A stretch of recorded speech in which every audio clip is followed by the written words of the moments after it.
Yeah. And I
oh, he did. Okay.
Hello, everybody. We're going to get started in a few minutes, but first some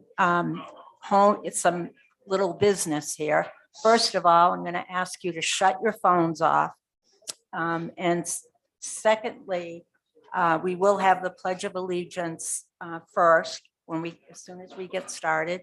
And there are cards on your table. Those are for questions, and someone will come by and pick up the cards, and we'll go through them. We don't want any duplicates.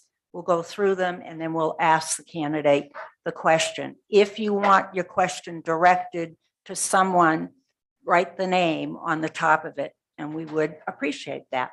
Thank you.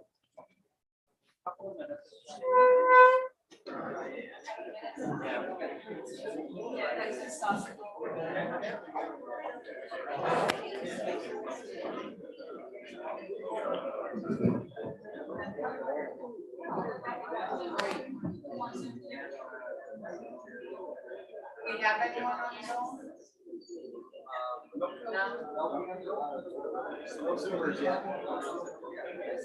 I got YouTubes.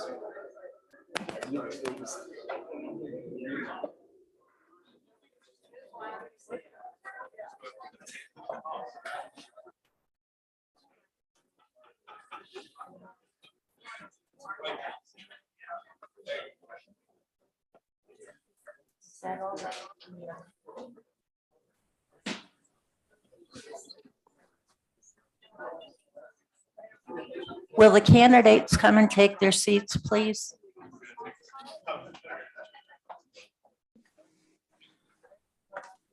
You're alphabetical. Short as you see. Yeah, my name's in front of it. Do you pronounce your name Daya or Deja? Okay. Yes. I guess we'll get started. Okay, guys. Leave out this one way. Don't have to get up on it. Oh, like that? I'll leave the sound hit you, so Okay. if you get close, it's happy, so good distance away, we'll get it. Good evening. My name is Michelle Flaherty, and I will serve as your moderator for this meeting. We want to welcome you to Riviera Golf Estates. We are over 40 years old, and we're an over 55 community and getting a new pool. We're active and we are socially responsible. We welcome each of you and want to thank you for putting your name in the commissioner's hat, as it's a very difficult job and we always need candidates for everything. First, let me introduce the board of members that are in attendance, and we're on Zoom. And I don't know if any of them are going to show up on Zoom, but let's first start with our president, Trish Campbell. Greg Baker is back in Canada, but I thought he was going to be on Zoom. Don Ribello. He's in Massachusetts. And Alan Carpenter is in Massachusetts, but on the western side. And Mike Spira, right there.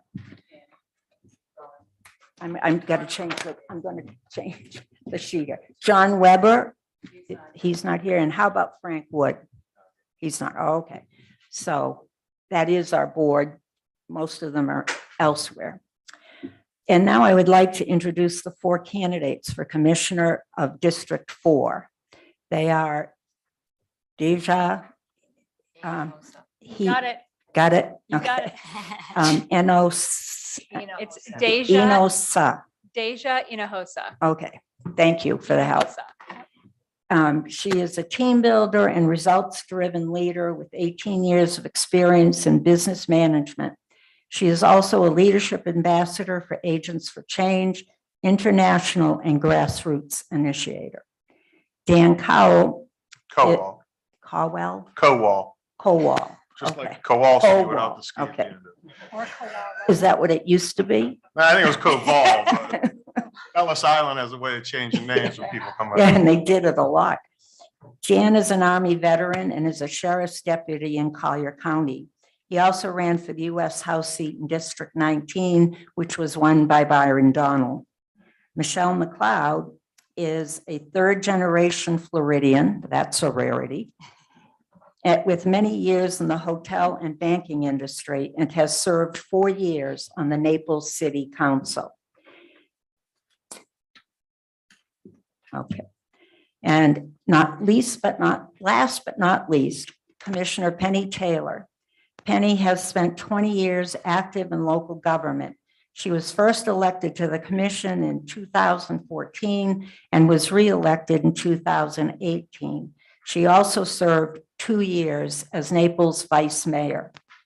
Folks, all 4 candidates are Republicans. If there are no other party candidates that decide to run prior to June 17th, the primary, to be held on August 23rd, will be an open primary, and you may vote without changing your party affiliation. The format for this evening is as follows. The candidates are seated alphabetically. Each candidate will open with a 2-minute introduction, and I will hold you to that. I will not stop you in mid-sentence, but I will hold you to that. All questions must be written and signed on a 3x5 postcard, which should be on your tables, and they will be asked by me. Indicate the individual you want to answer the question or put all. Okay, here we go. Questions will be collected and sorted by Tricia Campbell and given to me. Keep your questions simple and to the point. If too long, they will not be asked. Calling questions will go to Tricia, who will write them on cards and give to me. They can be texted at 774-212-2222 2580. And we have Zoom up, and we also have the YouTube station up.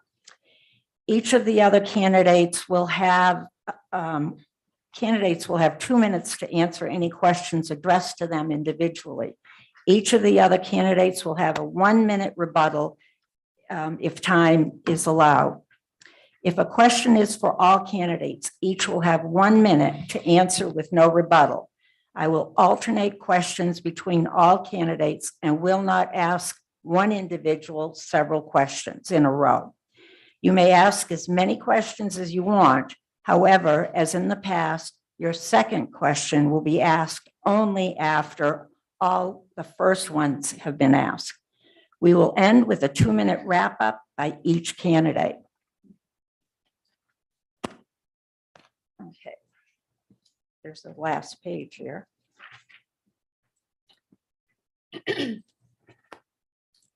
Okay, there is a slight change in our format tonight. To reduce similar questions from our residents and our other stakeholders, we would like to ask a general question regarding the Riviera Golf Course of all our candidates. As you know, the biggest problem facing RGE and numerous other neighborhoods and HOAs is the potential of a major development of 380 homes being built in the middle of our village on the golf course property. The owners, LA Minnesota and Hold Montes Engineering, filed an intent to convert, ITC, in November of 2021. Despite numerous sections of the intent to convert being rejected or deemed incomplete by the planning department, somehow they decided that they could proceed with 2 required stakeholder outreach meetings, which we believe were illegal according to code. In addition, in order to accomplish their goal,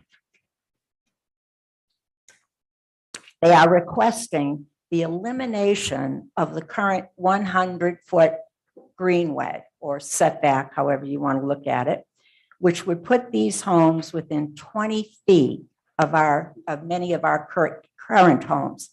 They must meet federal regs regarding building 11-foot above ground water, which would require increasing the elevation about 70% of the golf course by 2 to 3 feet. They have not proposed how they intend to manage water flow throughout the project, which is completely changing the current floodplain, filling current lakes and building new ones. My question to you regarding this very complicated and, to date at least, very unique for Collier County. If this development finally came before the commissioners, what would your approach be, and what would you be thinking for you to either say yes or no to the vote? Please note, I will manage. Oh, so that's your question. What would you do if it came before you? So we will start at that end with. Are we starting with opening statements? No, first I'm going to ask you that question and then. Want to do that? Okay, yes, we are.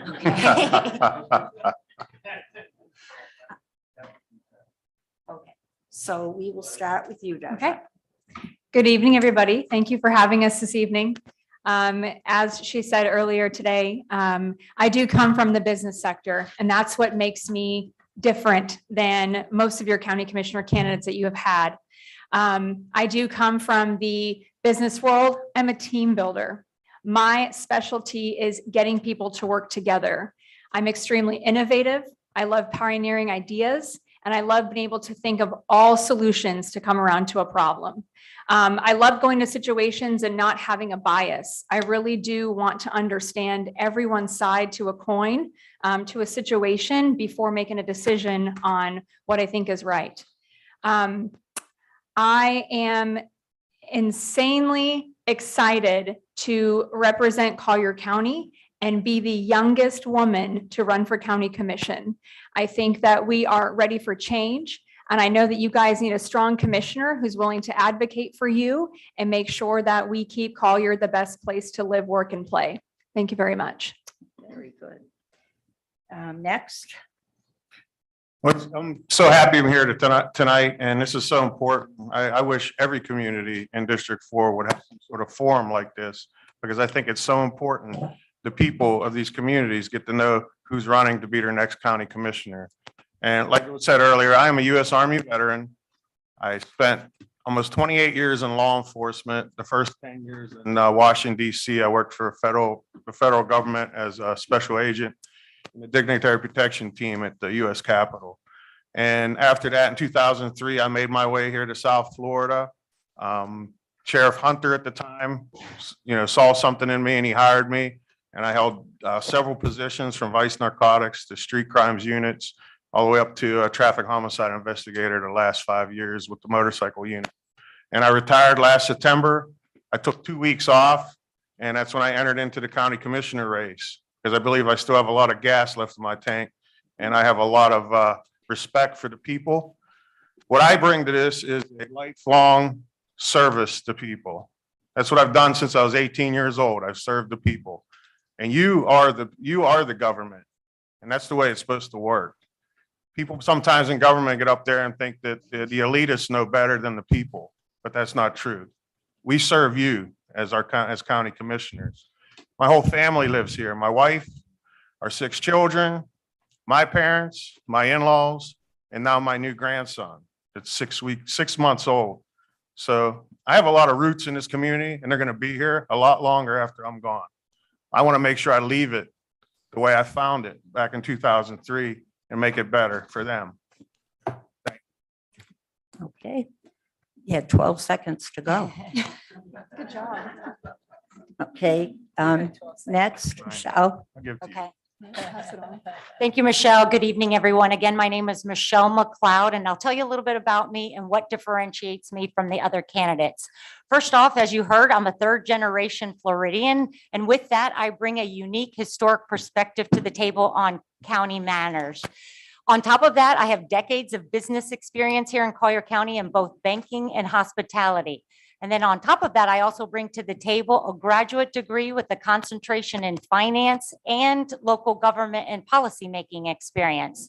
I previously served on the Naples City Council, where I helped lead the efforts of 3 significant landmark projects: the design and construction of Baker Park, the reconstruction of the city dock, and the construction of the Naples Emergency Operations Center. All 3 of those projects were started and completed within my 4-year term, all under budget. And as we all know, to do something like that in government, not just 1 landmark project, but 3 in less than 4 years, all under budget, is a tremendous feat. Now, as your next county commissioner, my top 5 priorities are going to be, first of all, we have to stop excessive spending on projects like what we're seeing with the Paradise Coast Sports Complex, which is currently $67 million over budget. We also have to stop subsidizing companies that bring low-wage jobs to our community, like when the county gave $15 million to the Great Wolf Lodge.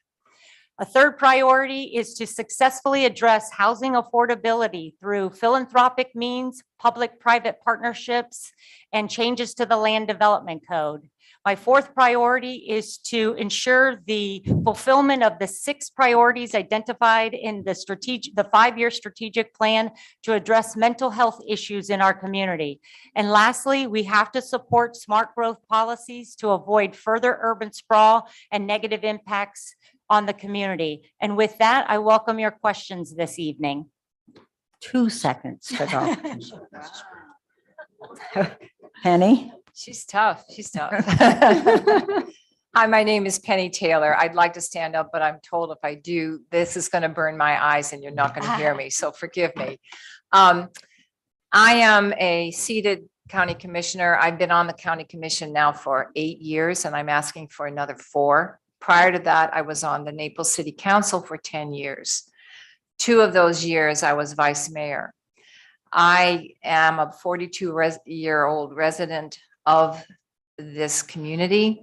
I've raised my family here. I have my own business. I have a photography business that I don't do very much anymore because I am a commissioner.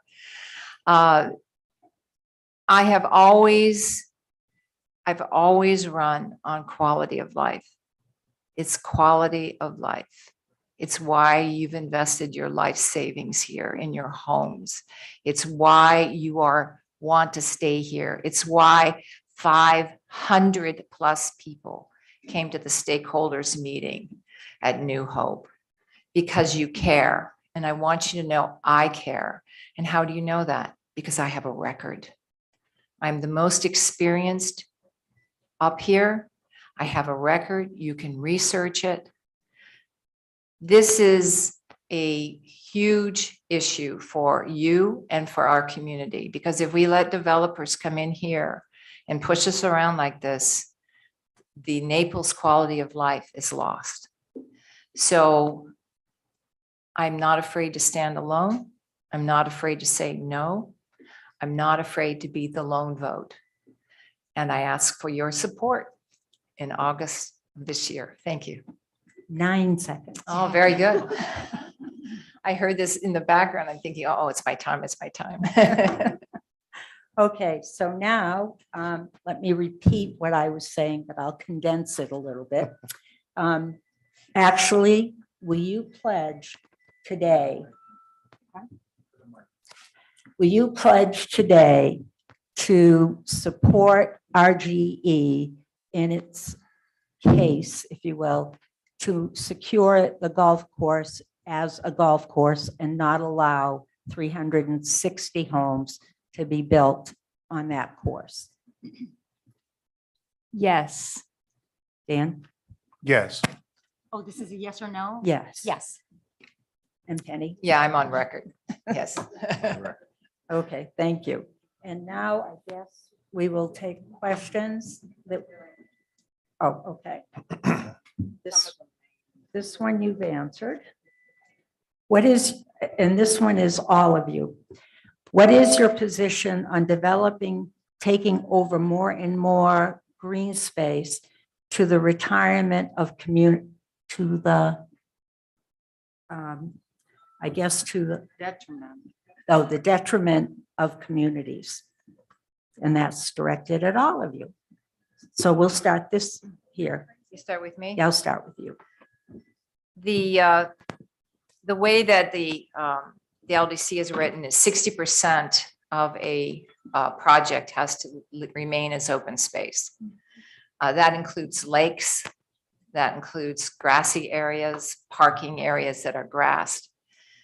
In this case, we are seeing increased pressure because of the fact that people have found us and want to live here. I think almost 65% of Collier County is green space, but it's not green space that's easily accessed. It's way out east, it's way over there. And right now we're really being held to task about how we're going to carve our future. There is a move afoot. I never thought I'd see it to East Coast or West Coast. Developers are coming in here and talking about, well, they do it in Miami, we could do it here. The technology is here. And I have yet to develop how I'm going to fight it, but it's very recent and I'm going to. We are Collier County and we have a quality of life, and part of that is open space. It's room to breathe. It's tall buildings that stay somewhere else because we want to be able to see the sunrise and the sunset. And I am always going to be advocating for Okay. open space. Thank you. And now, Michelle, And we get a minute for this? pardon me? A minute to respond? You, yes, no, wait a No. minute, it was directed at all of you, It's two. so you get the 2 minutes. Oh, okay. So I'm all about green space. Before I served on the Naples City Council, I served for 7 years on the Naples Community Services Advisory Board, which is essentially the city's Parks and Recreation Board. And during my service there, we were able to accomplish a lot of different things. For instance, we completed a survey, a needs assessment survey for all parks and green space in Naples. We also acted as the city's ex facto tree board in maintaining our urban designation of a Tree USA city. And with that comes all the benefits that trees provide. For instance, it reduces traffic noise, it creates cooler temperatures, it increases property values. And as I mentioned in my opening, one of my biggest accomplishments while on the city council was in the acquisition, design, and construction of Baker Park, which was it's on 19 acres and a great contribution to preserving green space in the city. Also, now running for County Commissioner of District 4, I've been instrumental in helping to move Bayshore desires for a open green space for their 17-acre parcel that they have there. So I've been working very hard with the community to move that effort forward. So I'm all about green space wherever we can find it. Let's make sure. And there's even in existing communities, there's a lot of different things that you can do. There's pocket parks that you can introduce into communities to make sure that you have that green space benefit. Thank you. Dan? Like Commissioner Taylor has already said, there's already rules set when the new construction comes in and new developers come in and they obtain plots of land, a certain percentage has to be green space. I'm just going to run some statistics by you. Do you know that Collier County has 1.1 million acres of green space right now? 1.1 million. That's a lot.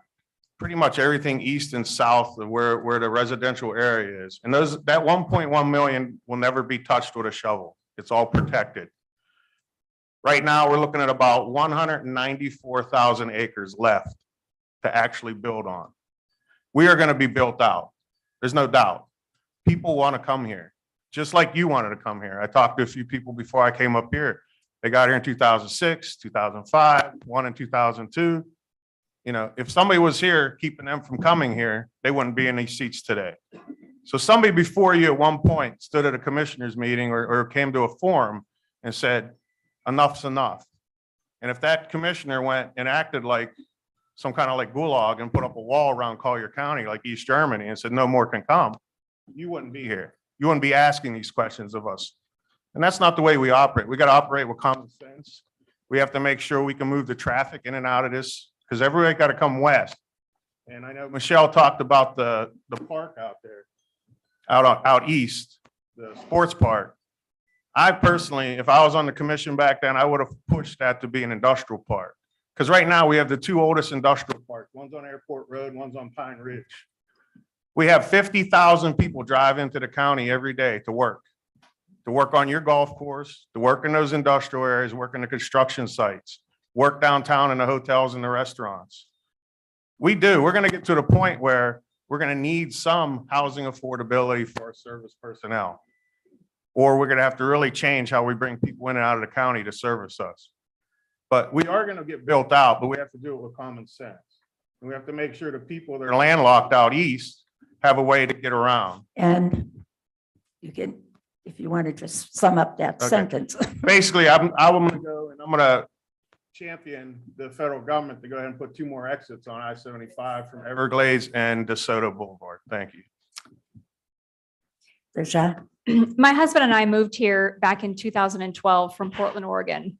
Before you get scared, I did move here because I didn't identify with a lot of their policies.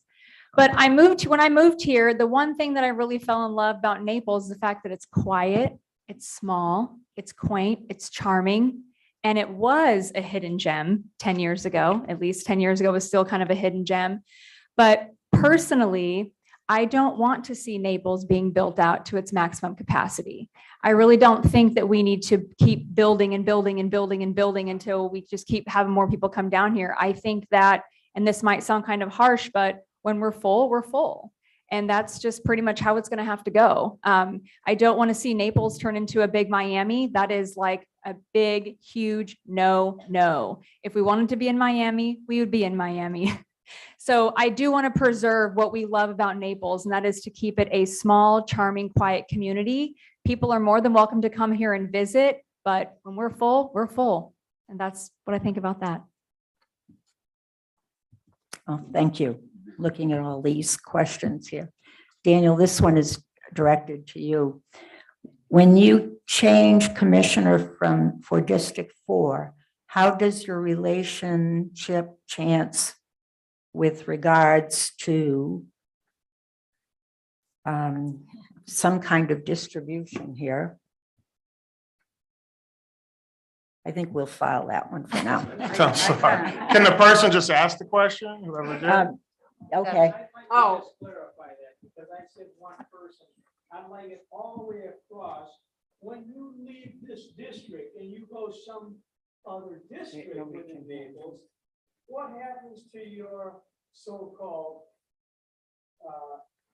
genuine, we like Riviera? In other words, we want to know when you leave, if you leave and you're selected, what happens when you become away from District 4? That goes to all of them.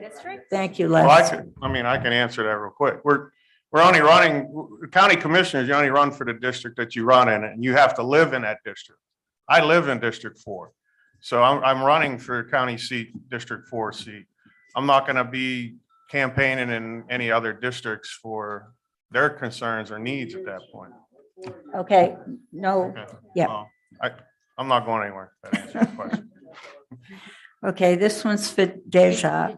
Does he want all of us to answer that? Oh, yeah, I'm sorry, you, okay, go ahead. I'll go ahead and go. I too I live in District 4. I plan on staying in District 4. And if you're wondering if I'm going to forget about you after you get elected, that's a big, hard no. I'll still come back and visit and come to your events because I would love to be a part of it. And I would love to come. I even have the DJ I can bring so we can get some music up in here too. Okay, Michelle. Sure. I'm a third generation Florida cracker. I'm not going anywhere. I've been on my same lot for the last 30 years. So I've been in District 4 for 30 years. And this is where I'm from. I'm not going anywhere. So I will be here to work with you all for my life. Penny? When I was chair in 2017 of the county commission, it was when Irma hit. And we had a governor, Rick Scott, at that time.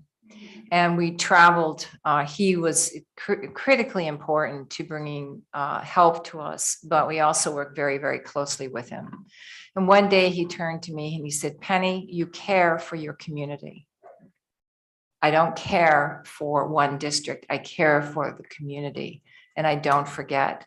And that's probably at the annoyance somehow of my colleagues who sometimes I get involved in their issue, but when you're a commissioner up there, you represent a district, but your concern is the community as a whole because it's all interrelated. So I hope that answers this gentleman's question. Okay. Again, this is for Deja. You said balanced development. What does that mean? Balanced development meaning it has to have a sense of cohesion, right?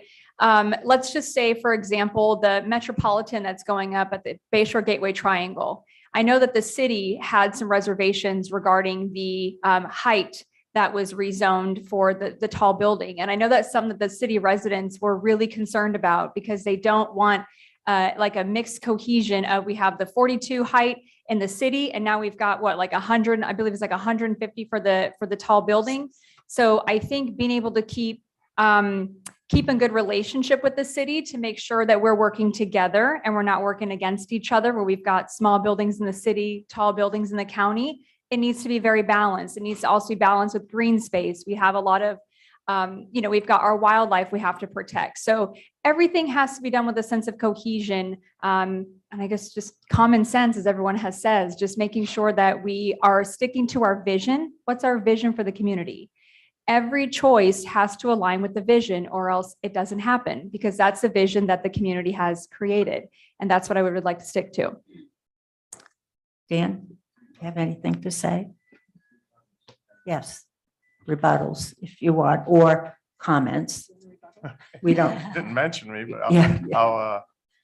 no, it's important that all our communities come together. Like I said, the problem with Collier County in the past and the commissioners in the past, have they allowed communities to go in and put, 1,000 homes in an area, 1,000 homes in this area, but they didn't look at the infrastructure foresight. They didn't look ahead. They went in and just built these big communities, gated communities, and then they're like looking at a 2-lane road that everybody got to try to get out of. Common sense is very important in government. And it's very important to hear the opinions of the people, because that's where you have to implement the true decision-making with these projects. Is it going to work? Is it going to be cohesive to traffic issues, infrastructure issues when it comes to stormwater drain off, sewage, water supply? You have to have the foresight to make sure we have these things in place before we just start plopping down pieces of property, because it makes a big impact on the things that they didn't think about ahead of time. Thank you, Michelle. In the city of Naples, the way that we have been able to control the heights of buildings is by determining it in the charter. So in the charter, it says, the city's charter says that you cannot build buildings, commercial buildings over 42 feet. So that is instrumental in helping you in planning what you ideally want for your community. Also in the city of Naples, we worked very well at creating an award-winning mixed-use community that was walkable and bikeable. And I think that those are elements that are very important for new developments, where you create self-sustaining communities that have those walkable opportunities. So you don't have to drive to the grocery store or to the coffee shops. So those are the kinds of urban planning ideas that I would like to see that the county continue to, or the county move forward towards. I was very concerned about the triangle project that is going to be. Time. Oh, okay. Sorry. So, would you repeat the question, please? The question was, what is balanced development? The balanced development is prescribed in plans, and in the county, it's a growth management plan. And way back in the 50s and 60s, a lot of land was zoned. And this commission and the previous commission behind there had nothing to do with that. And that land is zoned, and we are a property rights state, which means you can't take that zoning away without a major penalty. Remember that, ladies and gentlemen, because that golf course is zoned as a golf course. So so what's happened is, over time, we created a growth management plan. And that's important because it talks about how we're going to manage all these people coming in, close to 1 million, way, way, way far from time. And how are we going to do it? So what we did is we said, okay, you can build this here and you can build there. So what's happening? What's happening recently? Recently, over 70% of the growth plan amendments have come in for additional density. And that's the key. That's the problem. Thank you. Next question, again, is to all of you. Are you going to stand up for the middle class in Naples relative to the golf course conversion? I guess we kind of all answered that. All right, I'll throw that one out. Who of you have actually driven throughout our community? If you're elected, would you vote against rezoning golf courses in general? I think you kind of answered that too. Everybody? Has everybody driven through the community like me? Yeah. Oh. So, I can give you my. oh, go ahead. Like I said, I kind of have an unfair advantage because I worked for the sheriff's department for 18 years. I was stationed right here at East Naples for 10 of those years. So I've been in your neighborhood, sometimes for good, sometimes for bad, mostly for chasing ambulance. But, and what I noticed the most is, and I've noticed that even when I was coming in today, and I remember in the past, and listen, I've been here for all the hurricanes since 2003. I've worked in them. I was out here in the streets while they were happening, doing my part. And my family went to Georgia and hid. I stayed here. Now, I can remember in Wilma, 2005, you guys had a lot of substantial water and, build up in here, almost like a river. And I notice even your storm drains right now, the grates look kind of tiny for the capacity of the non-permeable property that you have running through here. They seem small. Now, I know in Irma, you guys had a river running through here. Yeah. So that golf course, if it becomes anything other than a golf course, it could be catastrophic for you people. And I will guarantee that because they're going to take away so much permeable property between the footprint of the houses, the sidewalks, the streets, swimming pools. Where's the water going to go? It can't soak into the ground anymore. It's gone. It's going to run down and it's going to run into your community. So I will do my best. I will fight tooth and nail to make sure that doesn't happen. Thank you. Okay.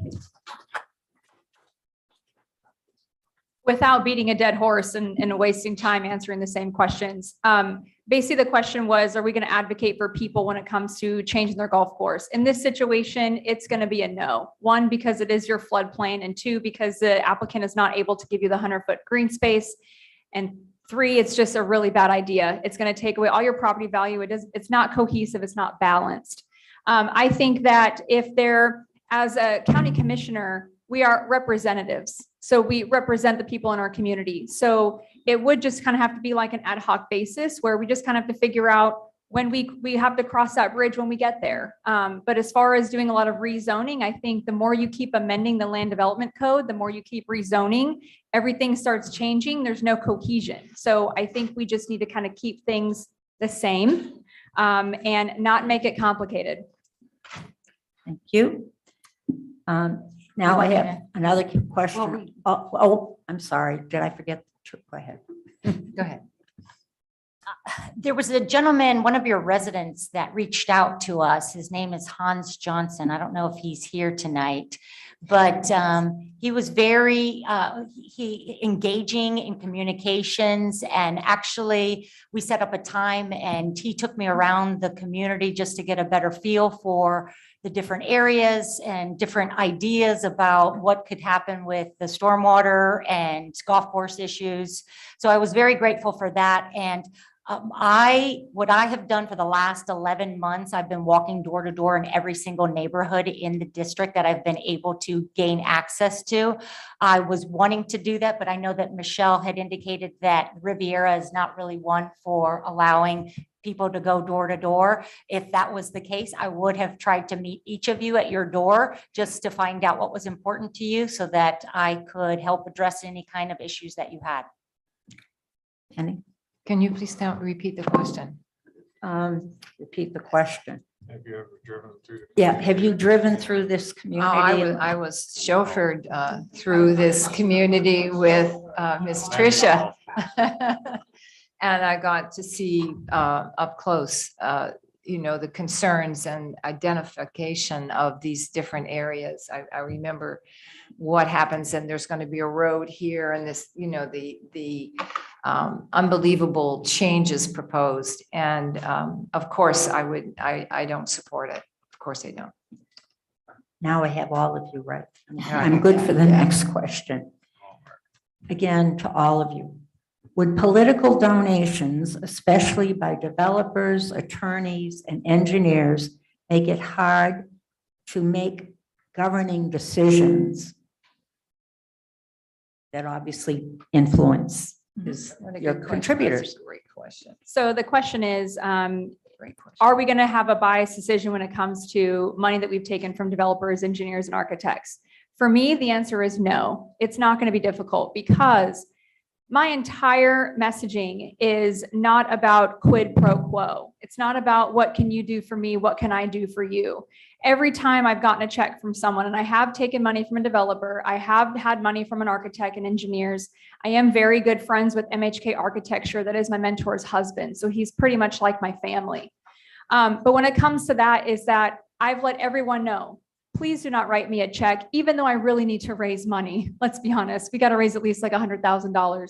Even though I need to raise money, I'm not willing to take a check if you're going to be expecting me to do any favors for you down the line. So there have been people who have not written a check, and I am totally fine with that. If I have to figure out how I'm going to maximize my resources based on the amount that I have, let's say I don't have the amount of funding that I need, I'm going to have to just get creative and find out what else I can do, because I'm not willing to get into a situation to make it difficult for me to make a decision when I need to be unbiased.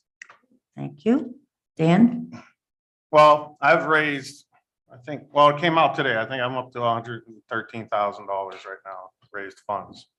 Not $1 came from a business, an LLC, or a special interest group. It all came from people like you. And I put a little bit of my own money in to get started out, but that's understandable. But I have not accepted any special interest money, or like I said, any LLC money.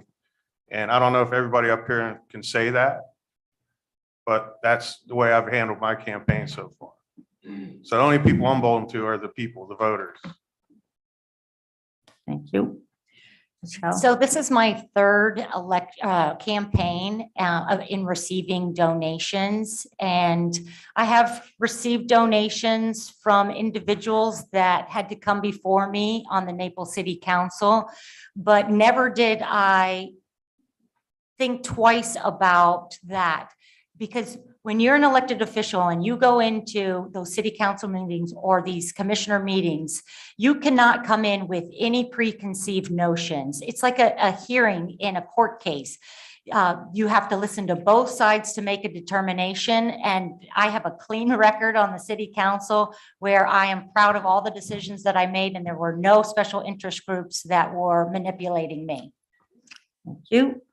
Penny? I think it's only human nature when you are in a office where people expect you to vote, and you're in a campaign and people give you money.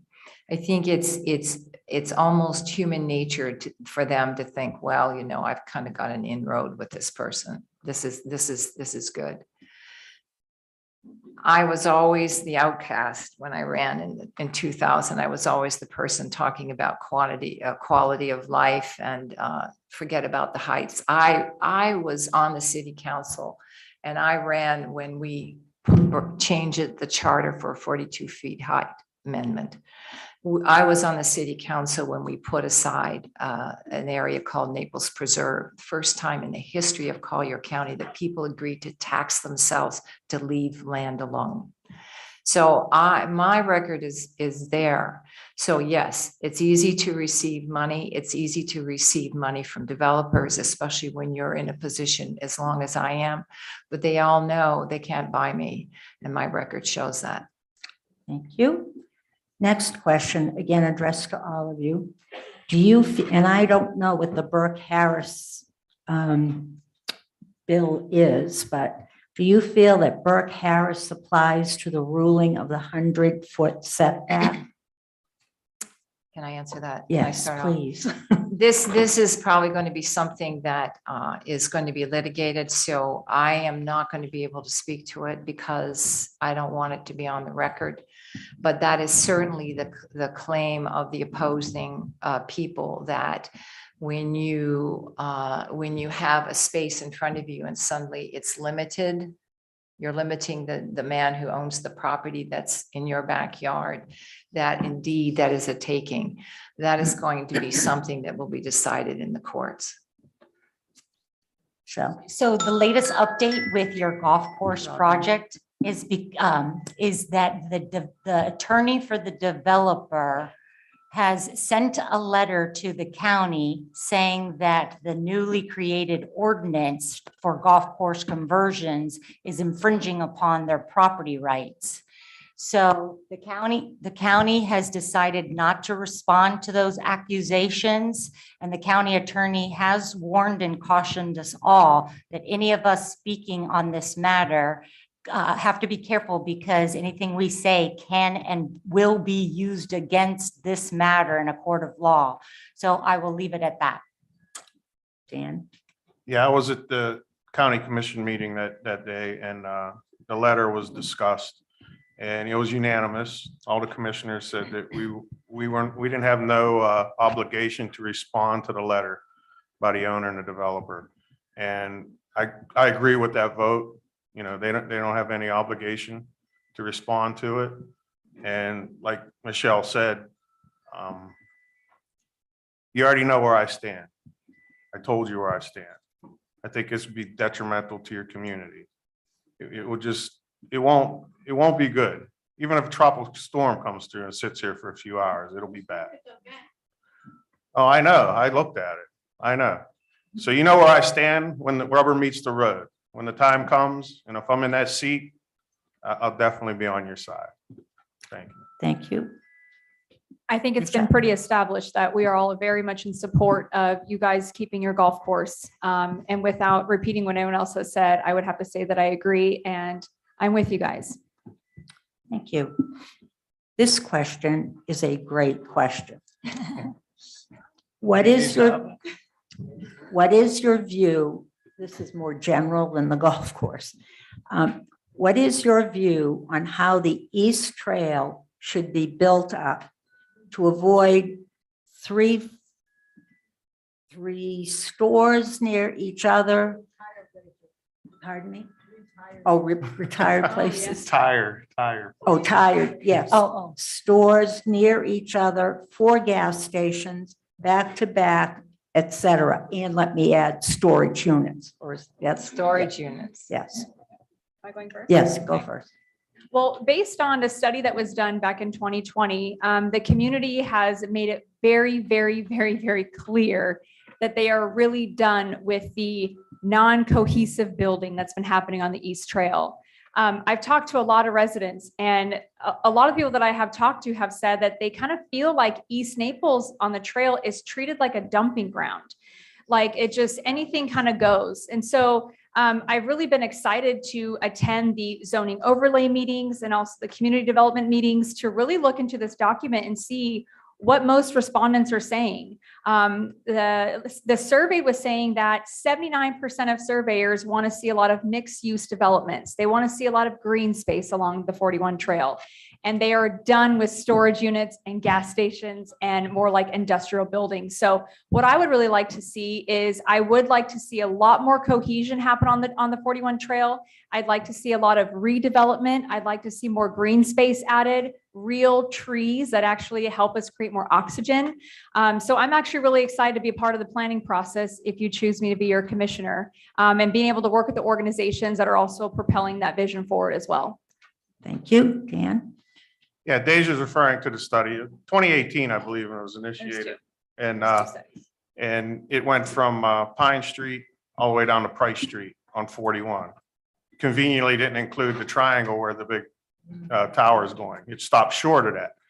But no, you definitely we need a facelift along 41. Now, when I read the study, it said what was nice about the study, it actually reached out to a lot of people. It actually brought people in and spoke to them what they wanted or what they didn't want. And a percentage of the people said they wanted to have a nice buffer between all the businesses and the 41. So it wasn't right up on the roadway. Now you got to remember 41, a lot of people here have been here for a long time, 20, 30 years, maybe more. 41, when you got the Collier Boulevard in 41, there was a fruit stand and a gas station, right? When I got here, even 20 years ago, that's what it was. And you got to understand a lot of these stations and things that are there, those were servicing the people that lived like in Naples Manor. Those were your mom and pop stores, your mom and pop gas stations. They were there way before these other places came in and built out. Then you had places like Lely and all these communities pop up east of there. So the smattering of businesses and things started popping up next to these older facilities and older places that were there servicing basically the people that lived there that serviced everything else in this town. So it's hard to just go in and say, all right, Mom and Paul, you can't have your grocery store anymore. You can't have your gas station. And then the corporate ones come in and they want to put their big gas station and their car wash to service the people in the big communities like Lely. And that's why it looks the way it looks. I don't know how many people from up north, but you remember what a basement was? We all had basements. Yeah. And that's where you stored all your stuff, right? Absolutely. Well, guess what? We ain't got no basements down here in Naples, Florida. And that's the sad part. A lot of storage units pop up because when people move down here, they come here with all this stuff and they don't know what to do with it because they get to their new home here and they're like, I'm going to go down the steps and store this stuff downstairs. And guess what? There ain't no downstairs. So a lot of things are out of necessity. And we have to work together, either get a facelift on some of these things and definitely the car part stores. I know what you're talking about. There's 3 of them right next to each other. Okay. AutoZone. You That's common sense. We shouldn't just Michelle? And what was the question again? Um, what do you So see, lost. what do you see for the future, if you will, of the East Trail? With, you're right, we get things dumped in here because no one else wants them. And so what do you see as a future? I know Bay Shore is going to be, if it happens, it's going to be a gorgeous development. And so when we pass Bay Shore heading this way, what do you see happening? So right now, it's all a matter of zoning. Right now on the East Trail, you see zoning from C1 to C5, which it goes from general office space on up to heavy commercial. So if we change the zoning to allow for more mixed use buildings and services, and we also incorporate form-based zoning, which kind of changes the layout of what can be developed on the East Trail so that you can create more of a walkable community that has services that particularly meet the needs of the neighbors in that area. That's what we did. That was what was done in the city of Naples. Like, for instance, on Fifth Avenue, it used to be like you would have the parking lots up front and the buildings in the back, but then you change it where you bring the buildings up front and the parking in the back to, again, create that walkable mixed-use community. So I would, and as was mentioned, the plan that they have for the overlay is a great plan, and I will, as a county commissioner, do what I can to implement that plan. Thank you, Penny. Thank you. I support the overlay plan. I think it's a far-reaching. It's not going to happen overnight. It's a huge stretch. I think it's 23 or 26 miles that plan would cover. However, pockets can happen, and I think it's critical that the zoning, which is the next step, encourages developers to build mixed use, something more than just a simple retail store that might sell auto parts because, people drive in and out. And I think it can be done, but it's a process, and it requires involvement of all of us, including the neighbors, to bring this plan to fruition. Thank you. I actually have a question in that area. We've been here 18 years and certainly have seen a lot of changes. What do you see as a way to kind of start looking back at what Naples looked like, and not like this mega, city? No one wants Fort Lauderdale or Miami here. How do we maybe start to require things to look a little bit like what early on what Naples looked like? For instance, we have a lot of bland buildings now, these new things. How about doing something like writing on the buildings, the poster kind of thing, and showing what we were at one point? How do we begin to make it look like it used to? And please, questions, please don't ever vote to just tear down. I'm going over 2 minutes. To tear down Tin City. I know that. Okay, never mind. I'll ask offline. Thank you. Question. Should Naples City continue to receive tax increments financing at the expense to Collier County and our schools? We'll start with you. So you're talking, I think, about the CRA within the city of Naples, correct? I Yeah. believe that's what it was. I don't know. Is that what you're talking about, the CRA? Since the mid-90s, downtown Naples and a little broader has received tax increment financing. Yeah. At the expense to Collier County. That's right. And the cities. That's right. And what tax increment financing is, you guys never explain it to anybody. It's your portion of tax that would normally go to the county. A larger portion of that will go to tax increment financing. Okay. And at the expense of the county and the Thank- school. thank I'm you. sorry. All right, so what happens is that the taxes that would normally go to the county in the city in a particular area, and it's called the community redevelopment area, are now put back into that area in order to develop it. And I can tell you when the city renewed their CRA, and I think it was 30 years, and they renewed it until 2050. That was not a bright day in the county for a good reason. They haven't been spending their money where they need to spend it. They haven't been investing in affordable housing, which is required, but they brought that affordable housing area into the CRA in order to qualify. So it's really a system, and they have it in the county, where in Bay Shore area and in the Gateway area, that money is kept in that area. It is not put into the general funds. It is not something that takes away from the schools. It does take away from the coffers of the county's general fund. How do I feel about it? It is a state sanctioned system by which depressed areas can get redeveloped. It certainly worked in Bay Shore. It was always questionable in the city of Naples where they were that depressed, but I guess River Park, you could say was, but they haven't shared in the wealth. Anybody else want to talk to that? Sure. There are two CRAs in the county, and there is a CRA in the city of Naples. There's two CRAs in the county. There's one in Bay Shore and one in Immokalee.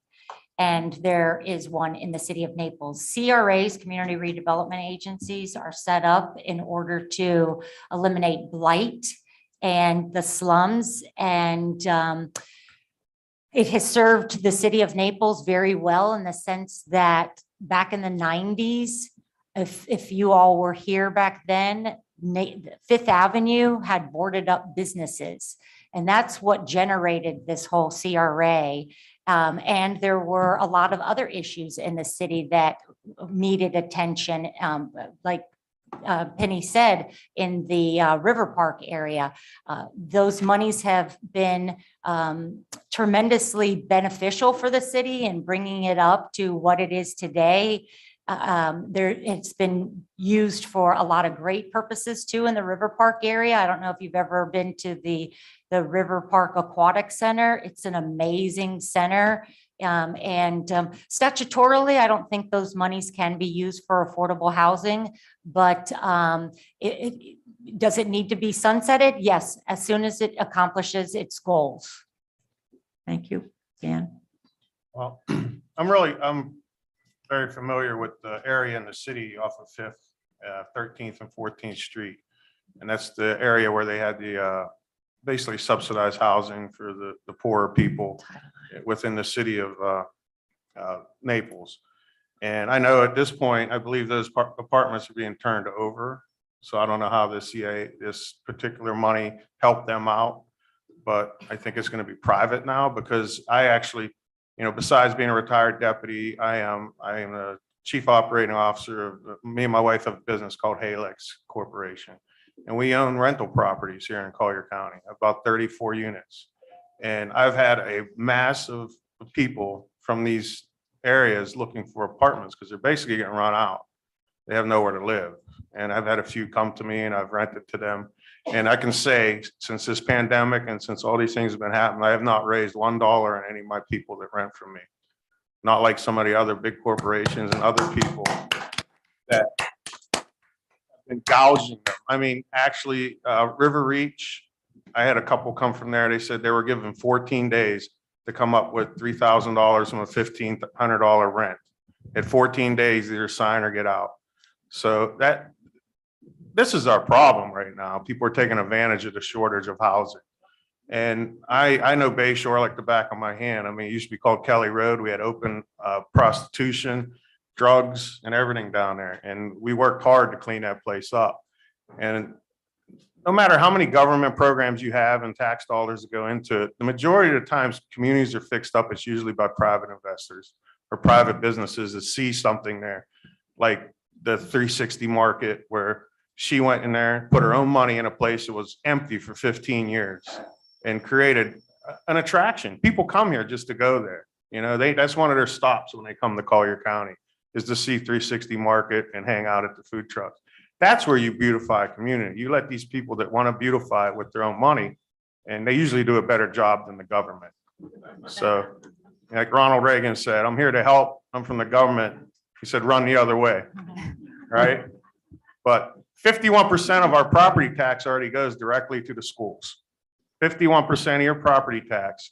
The schools now, because of resale of homes in this county over the past 2 years, is looking at $1.7 billion budget just from your taxes. So that's another important race everybody needs to get involved in is our school board races that are coming up. So thank you. Thank you, Dan. Well, I'm not sure if that answered your question, but I would like to request if I may submit a response within 48 hours, just because I'm not as familiar with TIFs. My question is, okay. If I may, I can submit a response to Patricia, if you would like, so that I could actually give you some value with an answer. Thank We you. actually appreciate that. Thank you. Yeah. Now another question again to all of you. The growth management plan is supposed to protect homeowners, but developers are encouraging our commissioners to allow spot zoning by the use of PUDs, planned unit development. How would you handle the use of PUDs to be used to change the current zoning in Collier County? You can start if you'd like. The use of PUDs is not spot zoning, but the use of PUDs is a accepted planning exercise that has to be approved. Now, it's not the use of a PUD, it's what they want to change within it and the zoning within it. And that's where the rub is. And unless a commissioner understands what the growth management plan is and is willing to stay by it, they can get, they can kind of move into an area that is not going to be healthy for our future. The growth management plan, when it was created, balanced the roads and the water with the growth. Now, it didn't say the growth was way back then when the growth management plan was created. It said, we expect based on the zoning, X amount of people, and we have roads that are going to support that. Well, guess what? You can see the challenges we've had. And it takes a vote of 4, and they've had it. If I've heard this once, I've heard it many times. This commission and past commissions are favorable to developers, and that's just the way it is. That doesn't mean to strike fear in your hearts at all. I'm just letting you know that we are a community that came lately to this development field. We really did. The Ritz-Carlton put us on the map in so many ways when they opened. And because we were considered a sleepy little town that mosquitoes would walk off with you, and why would you want to be here? Because there's nothing going on in the afternoons or the evenings. That's all changed now. And it's up to us as leaders, as executive leaders on the commission to hold the line. Thank you. Thank you, Michelle.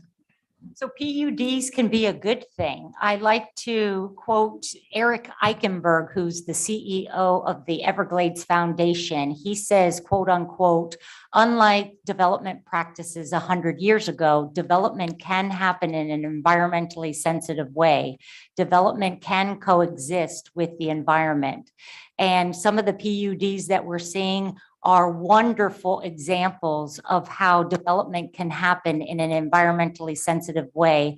For instance, Isles of Collier is a great example of that, a new development that just preserves the environment and the and the wildlife there. Also, the award-winning Ave Maria community is another beautiful example of how development can happen in an environmentally sensitive way. So PUDs don't necessarily have to be a bad thing. It's the way that they're developed. I agree with Michelle, and every case has its own special circumstances. And we have to look at it, with open eyes and look at it with common sense when we move forward with these developments. Like I said before, we're getting a lot of these studies, like for the road studies and project, they've done a lot of these things, and some of them aren't even going to come to fruition until 2035. I think that's way too far out. We're looking at like 4 to 10 years that we're going to be to the point where we're going to lose our service personnel, our firefighters, our police, our nurses, our hospital workers, and our teachers. They're no longer going to be living in our communities. They're not going to have any foothold in the communities. And I'll tell you right now, just from talking to the fellows, I used to work with the sheriff's department, it's a revolving door right now. The younger generation gets in, they're like hired guns. They come in, they use our tax dollars to get trained, they go to the academy, they get a few years on the job here, and then they go to the highest bidder. They're gone because they have no ties to this community. Why would they need to stay? They can go live in Cape Coral cheaper. They can go live in Charlotte cheaper, make the same money and have a good life, owning their own home, 2.5 kids and a dog, but they don't have that here. And we have to look for that in the future, because everything we talk about up here will mean nothing if we can't maintain the lifestyle that you are so used to living in here in Collier County. Because I'll give you an example. You had these people out here talking about defund the police. New York City defunded their street crimes unit, and within months, their murder rate went up 500%. And that was a very small group of the police department. If we artificially defund our police here and our firefighters, you will not have the same quality of life you're used to. So we have to look at this with common sense, and we have to make sure these people stay in our community, live amongst us, our teachers live amongst their students, and that it's the future. We got to look at it. So if it takes us building some sort of development and holding them to have a certain percentage of homes that are affordable for these type of people, I think it needs to be done. Well, like I said, one of the things that I have really heard be the most common phrase is that residents are really concerned about growth, and they're really concerned about being overbuilt. And so I think that as commissioner, it's going to be very important for you guys to elect the people that based on what we have told you in our forums and throughout our campaigns, our feelings on moving forward with amending land codes, amending the growth management plan to, I guess, in essence, favor developers. It's going to be really important to make sure that we hold the line, and that this commission board that gets elected really keeps what the residents are looking for at the forefront of their mind, and making sure that we're not making decisions just because we want to favor developers. We have to remember who lives here, and that's you guys. Thank you. Thank you. I think I only have one more question, unless Trish, okay. Okay. Once a zoning change is given, can the developer change the plan? So you change the zoning because they requested it and they showed you these pretty houses. They've got the zoning change and now they want to build apartment complexes. They can't do that? They can't do that.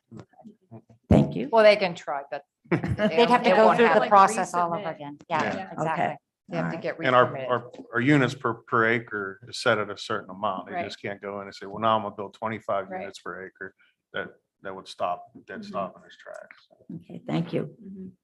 We have no more questions, so we will now go to. Oh, okay. Michael. Mike. Napping.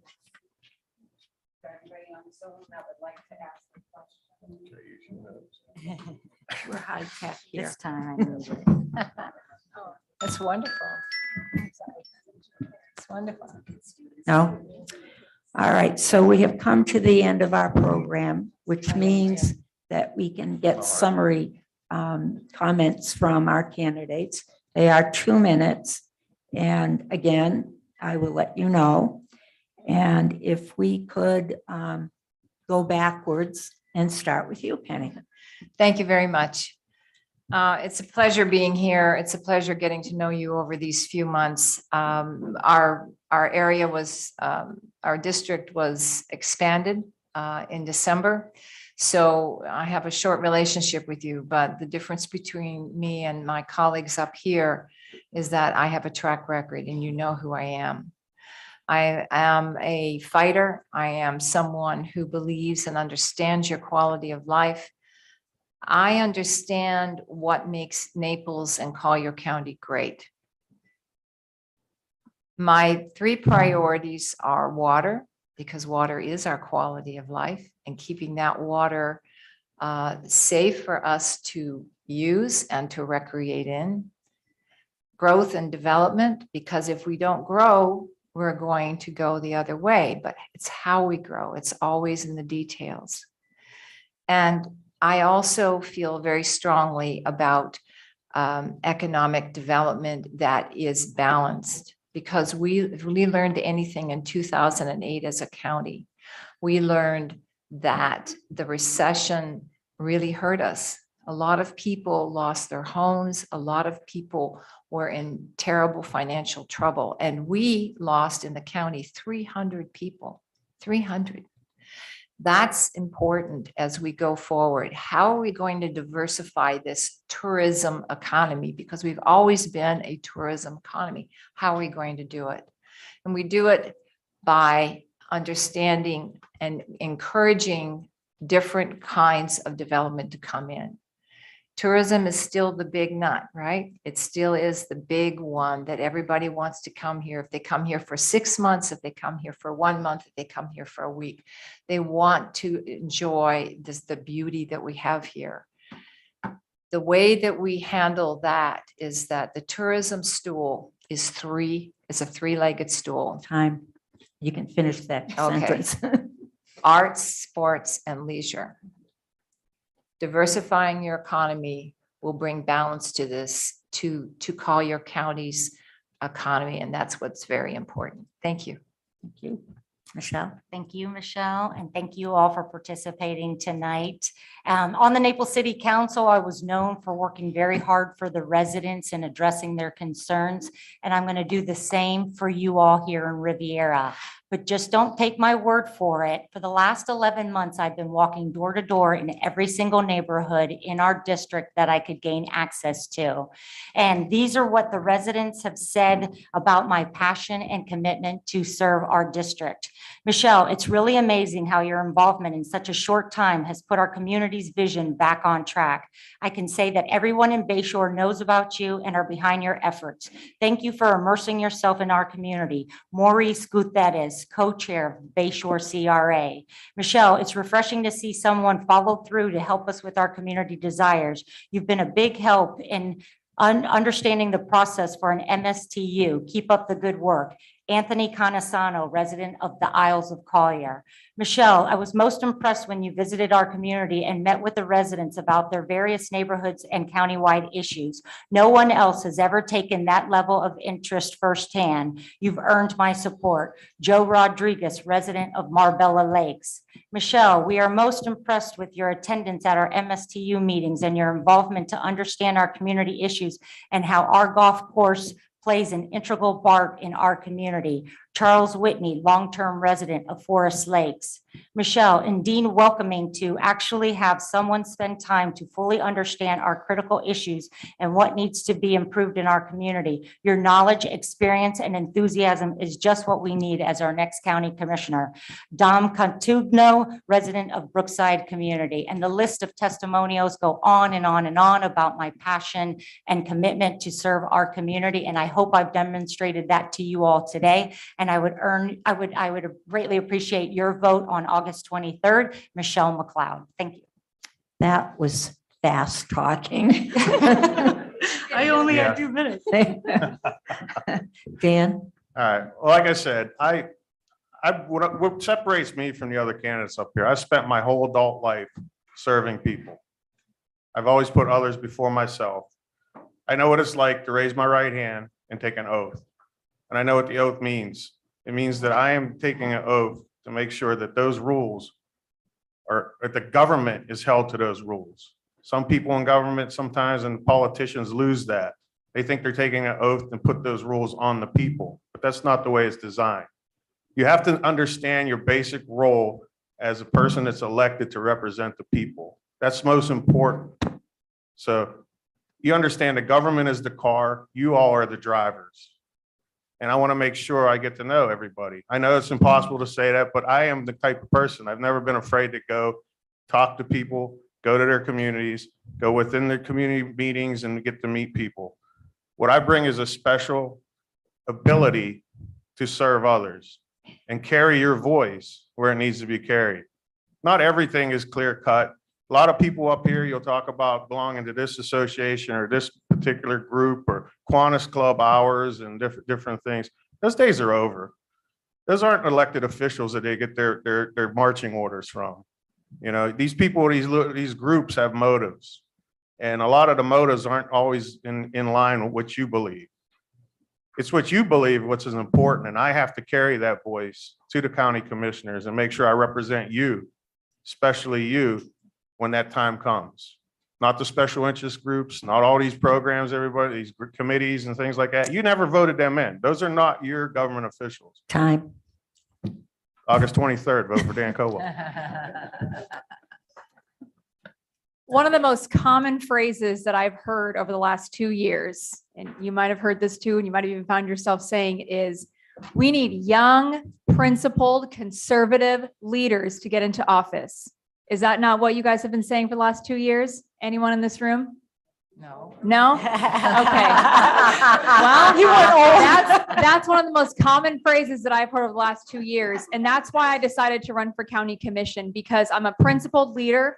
I come from the business world. I understand numbers. I like to make sense. I'm great at customer service. I have drive and passion. I'm 35. You guys all remember what it was like to be 35. If Not you were really. 35, if Not you were really. 30, if you were 35 and on fire, you can understand my level of passion.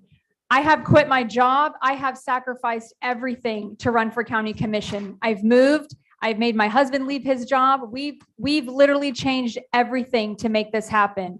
This is not just some fly by the seat of my pants decision that I have made. I've thought about this campaign every single day since May of 2020, and here I am today. So I really appreciate you guys giving the time to speak with you today. Please feel free to get some of my materials at the table, scan my scan code. You can find me on YouTube, all my social media channels. You even have my phone number. Shoot me a text, an email. I'm always available. I'd love to have your vote on August 23rd, and I'll make sure I get your answer to you in 48 hours. Thank you. You were close. Was I? You were close. Almost. May I say something Sure. about the youth and old? It was your generation that took your youth and sent them to war at 19 in Vietnam. And you didn't have a choice. It was you who bandaged them when they came home and cried when they didn't. You are to be congratulated.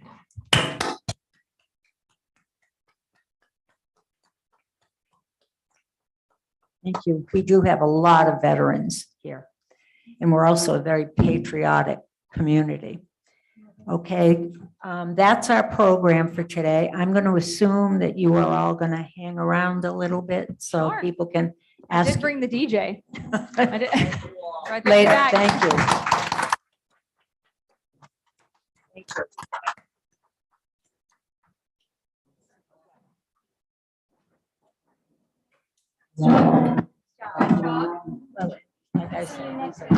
Faster to reading. And we have all kinds